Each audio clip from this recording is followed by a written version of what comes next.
Deuxième étape de notre petit montage du 175 de TMX AliExpress. Chose que j'ai pas expliqué dans la première vidéo, c'est que ce kit est vraiment pas cher, hein. On le trouve autour de 60-70 balles. Donc là est tout l'intérêt d'installer ce genre de chinoiserie qui effectivement ne doit pas être de très bonne qualité, mais pour même pas le prix d'un piston de 2 à 8. Voilà, on se retrouve à remplacer l'ensemble complet, quoi, cylindre, piston, segment. Donc là, c'est tout l'intérêt de la chose. Alors, ce qui coûte un petit peu de pognon, c'est tout ce qui va aller autour, hein. J'ai déjà expliqué dans la première vidéo avec la culasse, la pipe, la boîte à clapper, les petits joints, la cage à aiguille, enfin voilà, toutes les choses qui gravitent autour. Et on peut s'approcher d'un 250 balles tout complet avec le kit, les pièces d'occasion. Voilà, donc moi je trouve que c'est quand même assez intéressant. Alors, je vous ai passé les détails de montage.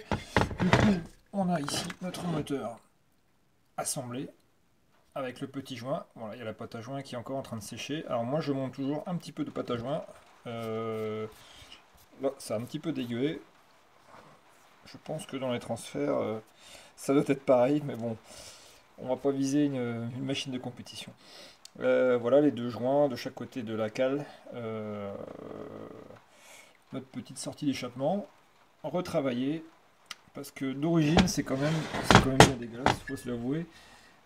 J'ai dû repasser un petit peu partout à la Dremel pour reprendre tous les transferts, notamment les transferts d'admission. Ils étaient vraiment dégueulasses.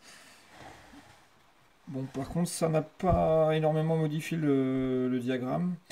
Donc, alors je n'ai pas changé grand chose. De mémoire, on est autour des 179-180 degrés à l'échappement et 123 degrés à l'admission. Alors, étonnamment,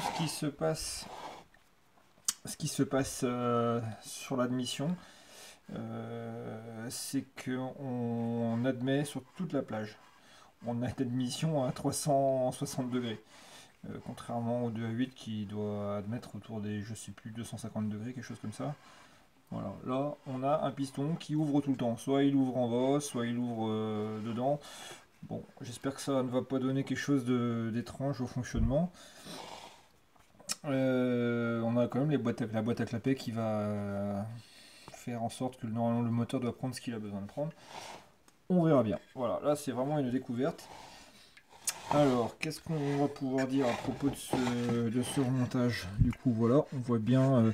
Alors, si ce qui est important au calage, du coup, à la fabrication de l'entretoise, on va pas prendre une cale de 5 mm comme ça. Il va peut-être falloir l'ajuster un petit peu. Alors, moi, ce que j'ai fait, c'est que je suis venu affleurer vraiment pile poil la calotte de piston avec le bas des transferts, que ce soit l'échappement ou l'admission. Ça collait pas trop mal. Ça collait pas trop mal sur tous les transferts. C'est surtout le haut que j'ai dû rajuster. Et ensuite, je suis arrivé à un piston qui était à environ 0,5 mm ici de retrait. Donc ça, la jauge au pied coulisse. Alors, j'ai déjà fait un montage à blanc avec joint de culasse et culasse et je me retrouve à un taux de compression d'environ 10 pour 1. 10 pour 1 sur un taux classique, pas le taux japonais. Donc la cylindrée totale en fonction du volume de chambre de combustion. Donc moi ça me paraît pas trop mal. Que dire de plus? Ici, eh bien, alors si, quelque chose qui est important, quand vous montez votre piston, évitez de monter la boîte à clapet avec la pipe, ça va vous permettre de guider les coupes de segments. En fait, quand on vient enfiler le cylindre, on va avoir accès aux ergots, là où viennent se loger les becs de segments. Voilà, on va pouvoir appuyer dessus si jamais la lumière est un petit peu agressive. Elle viendrait se retrouver à coincer les becs de segment. Donc ça c'est pas mal du tout.